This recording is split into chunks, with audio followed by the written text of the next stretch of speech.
Hi students, welcome to Text Tutor Academy. അപ്പോൾ ഇന്ന് deal ചെയ്യാൻ പോകുന്ന ചാപ്റ്റർ എന്ന് പറയുന്നത് it is Delhi 12th to 15th century ആണ് കേട്ടോ. അപ്പോൾ നമുക്ക് ഡൽഹിയിലെ അഡ്മിനിസ്ട്രേഷൻ ഏതൊക്കെ ഭരണാധികാരികളാണ് 12ാം നൂറ്റാണ്ട് മുതൽ 15ാം നൂറ്റാണ്ട് വരെ ഭരിച്ചിരുന്നത് എന്ന് നമുക്ക് ഡീറ്റെയിൽ ആയിട്ട് ഈ ഒരു സെഷനിൽ ഡിസ്കസ് ചെയ്യാം. അപ്പോൾ നമുക്ക് സ്ലൈഡിലേക്ക് പോയാലോ. അപ്പോൾ ഫസ്റ്റ് സ്ലൈഡിലെ ഫസ്റ്റ് പോയിന്റ് മക്കൾ നോക്കിക്കേ.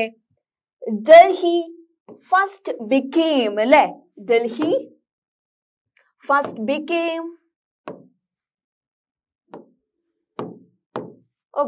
Delhi first became the capital of a kingdom under the Tomara Rajputs. First Delhi rule ചെയ്ത king ആരായിരുന്നു മക്കളെ? It is Tomara Rajputs ന്റെ റൂളിന്റെ അണ്ടറിലായിരുന്നു ആദ്യം ഡൽഹി അഡ്മിനിസ്ട്രേഷൻ എന്ന് പറയുന്നത്.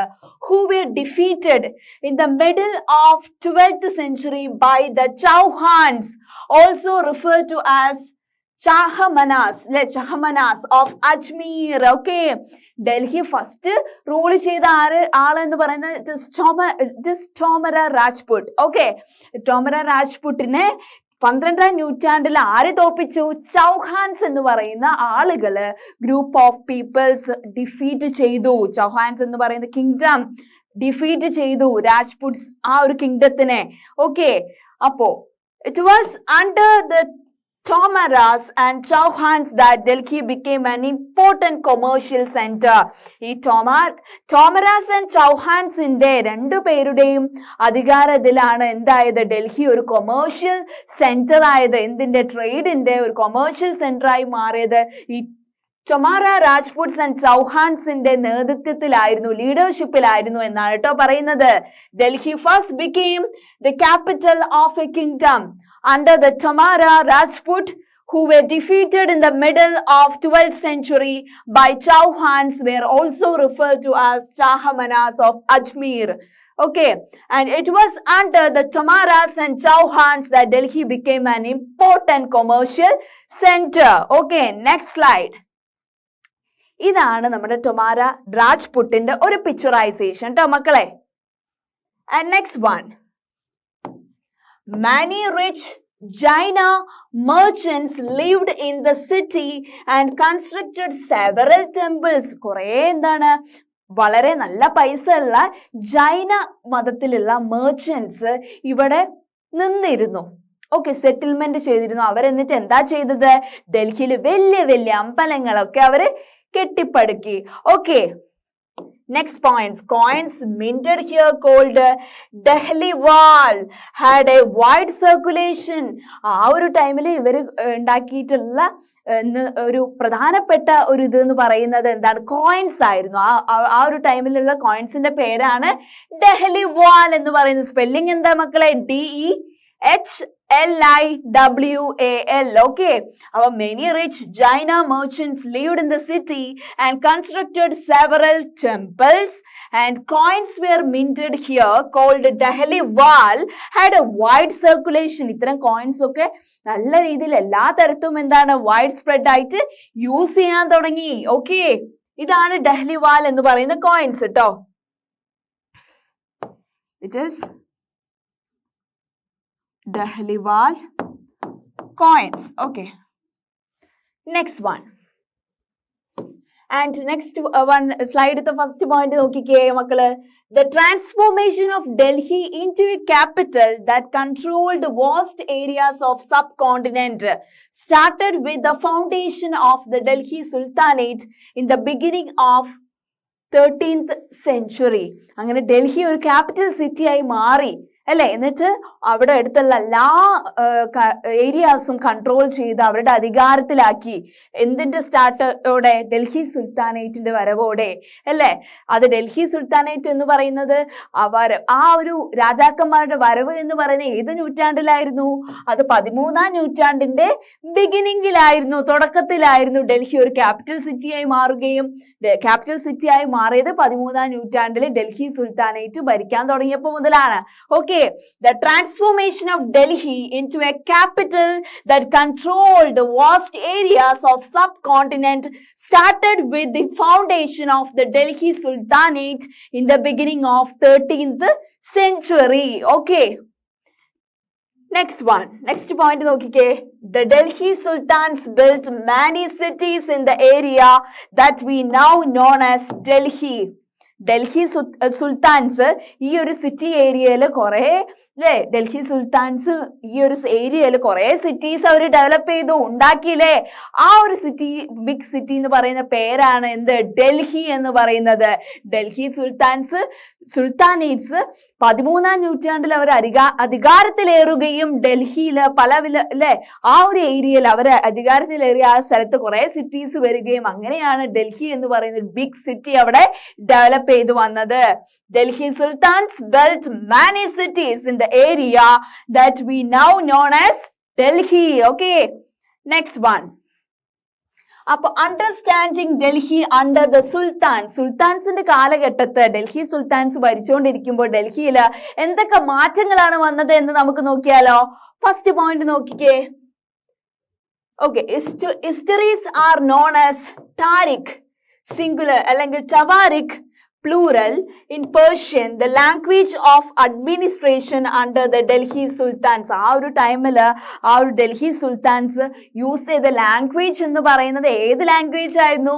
പേർഷ്യൻ ലാംഗ്വേജ് ആയിരുന്നു അവിടെയുള്ള ഭരണാധികാരികൾ യൂസ് ചെയ്ത ഭാഷ എന്ന് പറയുന്നത് അല്ലേ. ടാരിക് എന്നാണ്. ഹിസ്റ്ററീസ് ആർ നോൺ ആസ് ടാരിക്. അവിടെയുള്ള ചരിത്രപരമായിട്ടുള്ള അവിടെ നടന്നിട്ടുള്ള കാര്യങ്ങളൊക്കെ അറിയപ്പെട്ടിരുന്നത് എങ്ങനെയായിരുന്നു, ഏത് പേരിലാണ്? പേർഷ്യൻ ലാംഗ്വേജ് ആയിട്ടുള്ള ടാരിക് എന്നോ അല്ലെങ്കിൽ ചവാരിക് എന്ന പേരിലാണ് ആ ഒരു ടൈമിൽ ഡൽഹി സുൽത്താൻസിന്റെ ഹിസ്റ്ററീസ് ഒക്കെ അറിയപ്പെട്ടത് എന്നാണ് പറയുന്നത് കേട്ടോ. ഹിസ്റ്ററീസ് ആർ നോൺ ആസ് ടാരിക് or Tawarik in Persian, the language of administration under the Delhi Sultanate. Okay, next one.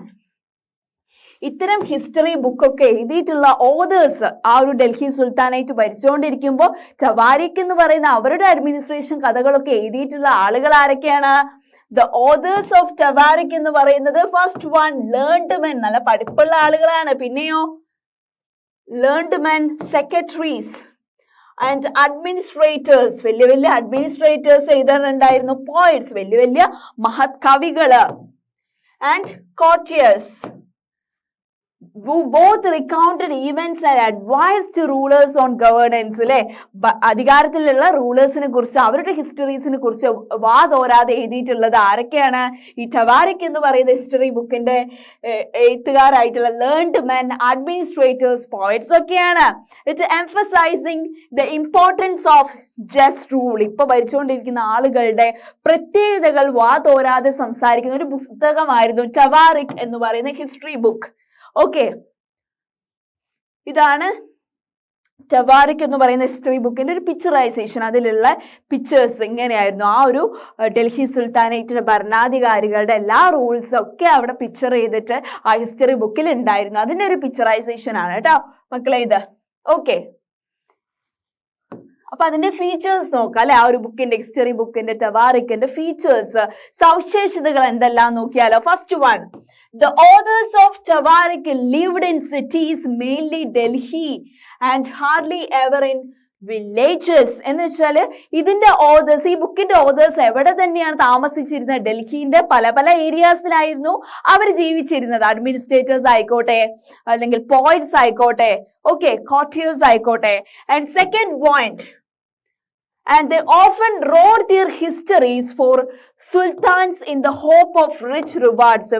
ഇത്തരം ഓതേഴ്സ് ഒക്കെ ഇവരെ വാതോരാതെ പുലർത്തി അല്ലെ എഴുതുന്നത് എന്തിനു വേണ്ടിയിട്ടാണ്? വലിയ വലിയ പണങ്ങള്, സ്വർണ്ണ നാണയങ്ങളൊക്കെ കിട്ടും എന്നുള്ള പ്രതീക്ഷയിലാണ് കേട്ടോ അവർ എഴുതുന്നത്. അപ്പൊ എന്താണ് ഫീച്ചേഴ്സ് ഓഫ് ദ ടവാരിക് book, historical book? Is the authors of Tawarik lived in cities and hardly ever in villages. Second point, they often wrote their histories for sultans in the hope of rich rewards. Okay, next one. Next point, these authors advised the rulers on the need to preserve an ideal social order based on birthright and gender distinctions. Their ideas were not shared by everybody. ഈ authors റൂളേഴ്സിനോട് പറഞ്ഞു എന്ത്? To preserve an ideal social order നിലനിർത്താൻ വേണ്ടിയിട്ട് എന്തൊക്കെ based upon എന്തൊക്കെ കാര്യങ്ങൾ birth right ആയിക്കോട്ടെ ആൻഡ് ജെൻഡർ ഡിസ്റ്റിങ്ഷൻസ് ഒക്കെ ഒഴിവാക്കുന്ന തരത്തില് ഒരു ഐഡിയൽ സോഷ്യൽ കൊണ്ടുവരാൻ അവർ പറഞ്ഞു. പക്ഷെ ഇതൊന്നും ആരും മൈൻഡ് ചെയ്തില്ല എന്നുള്ളതാണ് കാര്യം. ഈ ഒരു ടവാരിക് എന്ന് പറയുന്ന ഹിസ്റ്ററി ബുക്സിന്റെ ഓതേഴ്സ് പറഞ്ഞു ഈ റൂളേഴ്സിനോട് to preserve an ideal social order, എല്ലാവർക്കും ഈക്വൽ സ്റ്റാറ്റസ് കൊടുക്കുന്ന ഒരു ഓർഡർ, ഒരു ബർത്ത് റൈറ്റ് ഡിസ്ക്രിമിനേഷനോ ജെൻഡർ ഡിസ്ക്രിമിനേഷനോ ഇല്ലാത്തൊരു സോഷ്യൽ ഓർഡർ കൊണ്ടുവരാൻ പറഞ്ഞപ്പോ അത് ആ ഒരു ഐഡിയാസ് ഒന്നിലും പ്രതിപാദിച്ചില്ല എന്നുള്ളതാണ് സത്യം. Okay, these authors advise rulers on the need to preserve an ideal social order based on birthright and gender distinctions. These ideas were not shared by everybody. Okay, next one. അങ്ങനെ in 1236 1236 sultan Iltutmish daughter ആയിട്ടുള്ള Raziya became the സുൽത്താൻ. അങ്ങനെ 1236 ആ ഒരു വർഷത്തില് ഇൽത്തുമിഷിന്റെ ഡൽഹി സുൽത്താനായിട്ടുള്ള ഇൽത്തുമിഷിന്റെ മകളായിട്ടുള്ള റസിയ ഭരണാധികാരിയായിട്ട് എവിടെ കയറി? ഡൽഹിന്റെ ഭരണാധികാരിയായിട്ട് responsibility ഏറ്റെടുത്തു. Second point, the chronicler of the age Minhaj-i-Siraj recognized that she was more able and qualified than all her brothers. ആ ഒരു ടൈമില് നല്ല രീതിയിലുള്ള ബുക്സ് ഒക്കെ എഴുതുന്ന ഒരു ക്രോണിക്കുലർ ഉണ്ടായിരുന്നു. ആരാണ്? മിൻഹാജ്-i-സിറാജ് പറഞ്ഞു. അദ്ദേഹത്തിന്റെ വിലയിരുത്തലാണ് എന്ത്, ഇവള് തന്നെയാണ് വളരെ ഭരണാധികാരിയായിട്ട് ഡൽഹിന്റെ ഭരണാധികാരിയായിട്ട് എത്തേണ്ട വളരെ ഉത്തമമായിട്ടുള്ള ഒരു ഭരണാധികാരി റസിയാണ്. ഏട്ടന്മാരെക്കാൾ നല്ല സ്കില്ലുള്ള ക്വാളിഫൈഡ് ആയിട്ടുള്ള ആളാണ് റസിയ എന്ന് പറഞ്ഞ ക്രോണിക്കുലർ ആണ് മിൻഹാജ്-i-സിറാജ്. ഓക്കെ, അപ്പോ 1236 sultan Iltutmish daughter Razia became sultan. And the chronicler of the age, Minhaj-i-Siraj. Minhaj-i-Siraj in spelling Minhaj-i-Siraj. Okay. Recognize that she was more able and qualified than all her brothers. Okay. പിന്നെ പക്ഷെ ആ ക്രോണിക്കുലറിന് മിൻഹാജ്-i-സിറാജിന് ഒരു എതിരഭിപ്രായം ഉണ്ടായിരുന്നു. എന്താണ്? But he was not comfortable at having a queen as ruler. ഒരു രാജ്ഞി ഭരണാധികാരി ആവുന്നതിന് അയാൾക്ക് എതിർപ്പും ഉണ്ടായിരുന്നു എന്നാണ് പറയുന്നത്. But he was not comfortable at having a queen as ruler. Okay, nor were the nobles happy at her attempts to rule independently. അവിടെയുള്ള മിനിസ്റ്റേഴ്സ് ഒക്കെ വളരെ ഹാപ്പിയായി സ്വതന്ത്രമായി ഭരിക്കാനുള്ള ഒരു കഴിവ് റസിയക്ക് ഉണ്ടെന്ന് എല്ലാവരും മനസ്സിലാക്കി. പിന്നെയോ and she was removed from throne in 1240. 1240 ഇവളെ ആ ഒരു റെസ്പോൺസിബിലിറ്റിയിൽ നിന്ന് ഒഴിവാക്കി എന്നാണ് പറയുന്നത്. But okay, she was removed from the throne in 1240. Okay. A closer look. Administration under the Khiljis and Tughlaqs. ഇനി ഡിസ്കസ് ചെയ്യാൻ പോകുന്നത് എന്താണ്? ഖിൽജീസും തുഗ്ലക്സും ഒക്കെ ഭരിച്ചുകൊണ്ടിരിക്കുമ്പോൾ ഡൽഹി എന്നുള്ള സിറ്റി എങ്ങനെയായിരുന്നു എന്ന് നമുക്ക് നോക്കിയാലോ. ഫസ്റ്റ് പോയിന്റ് നോക്കിക്കേ. The consolidation of a kingdom as vast as the Delhi Sultanate needed reliable governors and administrators. അല്ലെ, എന്ന് വെച്ചാൽ ഓരോ കിങ്ഡം വരുമ്പോൾ ഇത്തിരി കാലഘട്ടമേ അത് നിലനിൽക്കൂ, അത് വലിയ രീതിയിലുള്ള പ്രശ്നം വഴിവെക്കും അല്ലെ. അപ്പൊ റിലയബിൾ ആയിട്ടുള്ള പെർമനന്റ് ആയിട്ടുള്ള ഗവർണേഴ്സിനെ വെച്ച് കുറെ കാലം ഭരിച്ചുകൊണ്ടിരുന്ന ഒരു റൂളേഴ്സിനെ കുറിച്ച് നമുക്ക് പഠിച്ചാലോ. Okay, rather than appointing aristocrats and landed chieftains as governors, the early Delhi sultans, especially Iltutmish, favored their special slaves purchased for military service called bantagan in Persian. Okay, അപ്പോ ഈ ഗവർണേഴ്സ് ആയിട്ട് നമ്മൾ എപ്പോഴും അപ്പോയിന്റ് ചെയ്യുന്നത് എങ്ങനെയാണ്? ഡൽഹിയിൽ എങ്ങനെയായിരുന്നു? ഈ വലിയ വലിയ അരിസ്റ്റോക്രാറ്റ്സിനെ അല്ലെങ്കിൽ ലാൻഡഡ് ചീഫ്റ്റൈൻസിന് ആക്കുന്നതിന് പകരം ഇൽത്തുമിഷ് കൊണ്ടുവന്നത് favoured special slaves purchased four military. എന്ന് വെച്ചാൽ സ്ലേവ്സ് ആയിട്ട് അവർ പർച്ചേസ് ചെയ്യുന്ന കുറെ ആളുകൾ ഉണ്ടല്ലോ, അവരെ എന്താക്കി മിലിറ്ററി സർവീസിന് വേണ്ടിയിട്ട് അവരെ ഉൾപ്പെടുത്തി. അതിന് പറയുന്ന പേരെന്താണ്? അത്തരം റൂള് കൊണ്ടുവന്ന ബാൻറ്റാഗൻ ഇൻ പേർഷ്യൻ അതിന് പറയുന്ന പേരെന്താ മക്കളെ? ഇറ്റ് ഇസ് ബാൻറ്റാഗൻ. ബെൻറ്റഗൻ, BANDAGAN. ഓക്കെ, ഇതാണ് ആര്? Iltutmish.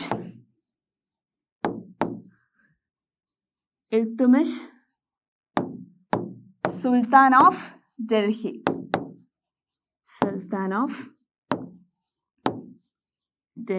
Okay, next slide. And they were carefully trained men, some of the most important political officers in the kingdom. അപ്പോൾ ഇത്തരം സ്ലേവ്സിനെ മിലിറ്ററി സർവീസസിലേക്കൊക്കെ ഇൽത്തുമിഷ് കൊണ്ടുവന്നു.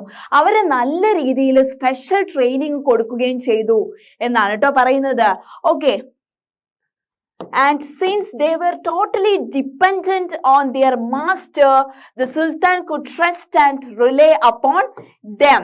Okay, അങ്ങനെ ഇവരെന്ന് വെച്ചാൽ ഇത്തരം സ്ലേവ്സ് മെയിൻലി ഡിപ്പെൻഡ് ചെയ്യുന്നത് ആരെയാണ്? മാസ്റ്റേഴ്സിനെയാണ്. അപ്പൊ എന്ത് ചെയ്യാം?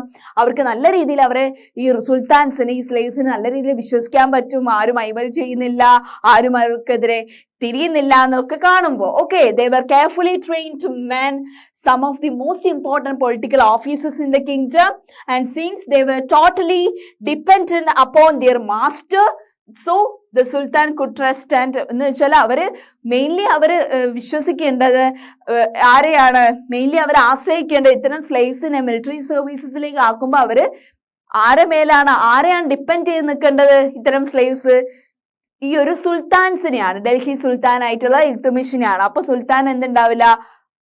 ഒരു തരത്തിലുള്ള അവരെ ഇതാക്കാനുള്ള ഇതൊന്നും ഉണ്ടാവില്ല അല്ലെ, അവർക്കെതിരെ തിരിയാനുള്ളത് ഉണ്ടാവില്ല. വിശ്വാസം, അവർക്ക് മേലുള്ള വിശ്വാസം കൂടുകയോ ചെയ്യുള്ളൂ എന്നാണ് പറയുന്നത്. ഓക്കെ, ഇതാണ് ആര്? ഖിൽജി ഡൈനസ്റ്റി. അലാവുദ്ദീൻ ഖിൽജിന്റെ ഫോട്ടോ ആണ്. Alauddin Khilji. Okay, Alauddin Khilji. Okay, and the Khiljis and Tughlaqs continued to use Bandagan and also raised people of humble birth who were often their clients to high political positions. അങ്ങനെ ഖിൽജി ഡൈനസ്റ്റിയിലുള്ള ആളുകളും അല്ല ഖിൽജി തുഗ്ലക്സ് റൂളൊക്കെ വന്നപ്പോൾ അവര് ഇൽത്തുമിഷിന്റെ ആ ഒരു ബാൻറ്റാഗൻ എന്ന് പറയുന്ന അത് യൂസ് ചെയ്തിട്ട് വലിയ എന്ന് വെച്ചാൽ ചെറിയ ബർത്തില് എന്നിട്ട് താന്നതിൽ ജനിച്ചവരെ ഒക്കെ അവർ നല്ല രീതിയിൽ ഉയർത്തിക്കൊണ്ടുവരുന്ന പൊളിറ്റിക്കൽ പൊസിഷൻസ് അവർക്ക് പ്രൊവൈഡ് ചെയ്തു എന്നാണ് പറയുന്നത്. Next point, they were appointed as generals and governors. ഇത്തരം സ്ലേവ്സിനൊക്കെ അവർ എന്ത് ചെയ്തു? ഗവർണേഴ്സ് ആയിട്ടും ജനറൽസ് ആയിട്ടും ഒക്കെ അപ്പോയിന്റ് ചെയ്യാൻ തുടങ്ങി.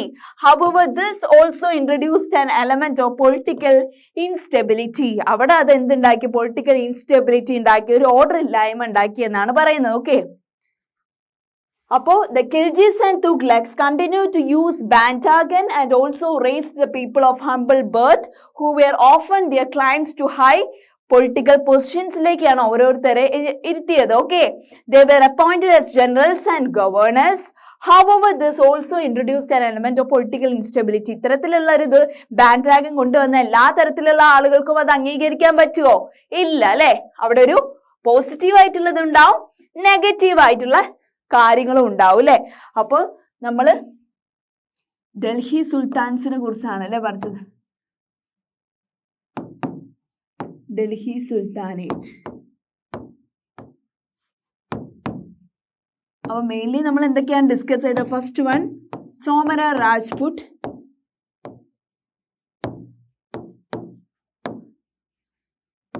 ഇവരാണ് ഫസ്റ്റ് അഡ്മിനിസ്റ്റർ ചെയ്തത്, ഫസ്റ്റ് ഭരണാധികാരിയായത് ഇറ്റ് ഇസ് ടൊമാര രാജ്പുട്ട്. പിന്നെ ചൗഹാൻസ് ഉണ്ടായിരുന്നു അല്ലെ, പൃഥ്വിരാജ് ചൗഹാൻസിന്റെ റൂൾ ഉണ്ടായി. ഇവർ രണ്ടുപേരാണ് ഡൽഹിനെ എന്താക്കിയത്? ഒരു കൊമേഴ്ഷ്യൽ സെന്റർ ആക്കി മാറ്റിയത് ഇവരുടെ അണ്ടറിലാണ്. ഓക്കെ,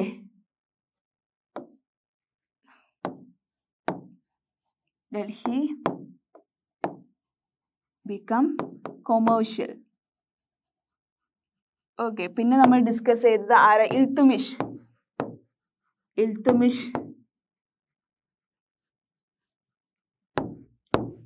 ഇൽത്തുമിഷ് ആണ് ബാൻജാഗൻ എന്ന് പറയുന്ന ഒരിത് കൊണ്ടുവന്നത്. ഓക്കെ, ഇൽത്തുമിഷിന്റെ ഡോട്ടർ ഉണ്ട് അല്ലെ, fourth one Iltutmish.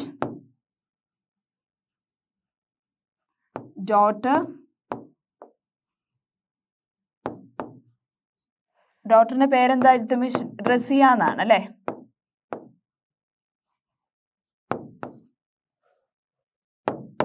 become queen. പിന്നെ ആരുടെ ഭരണമാണ് വന്നത്? ഫിഫ്ത്ത് വൺ ഈ തുഗ്ലക്സ് അല്ലെ? ഖിൽജീസ്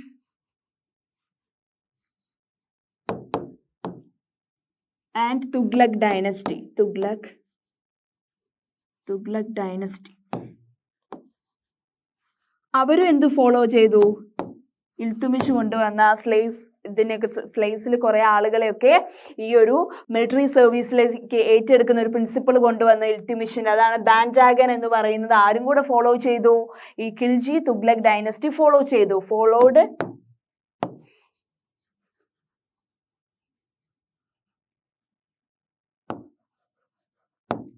ഇൽത്തുമിഷ്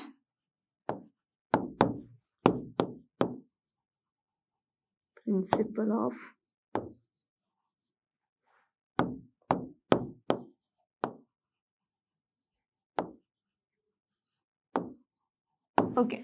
ഇത്തരം കാര്യങ്ങളാണ് നമ്മൾ മെയിൻലി ഡിസ്കസ് ചെയ്തത് അല്ലെ? ഡൽഹി സുൽത്താനേറ്റിന് ടോമറ രാജ്പുട്ട്, ചൗഹാൻസ്, പിന്നെ ഇൽത്തുമിഷിന്റെ റൂൾ, ഇൽത്തുമിഷ് ഡോട്ടർ റസിയാന്റെ റൂള്, ഇൽത്തുമിഷ് കൊണ്ടുവന്ന ബാൻഡാഗൻ എന്ന് പറയുന്നതും, പിന്നെ ഖിൽജി ആൻഡ് തുഗ്ലക് ഡൈനസ്റ്റിന്റെ റൂളില് they also followed Iltutmish principle of ബാൻഡാഗൻ. അത്ര സിമ്പിൾ ആയിട്ടുള്ള കാര്യങ്ങളാണ് നമ്മൾ ഈ ഒരു സെഷനിൽ ഡിസ്കസ് ചെയ്തിട്ടുള്ളത് അല്ലെ? അപ്പൊ നെക്സ്റ്റ് സെക്ഷനിൽ നമുക്ക് ബാക്കിയുള്ള കാര്യങ്ങൾ ഡീറ്റെയിൽ ആയിട്ട് ഡിസ്കസ് ചെയ്യാം കേട്ടോ. Thank you.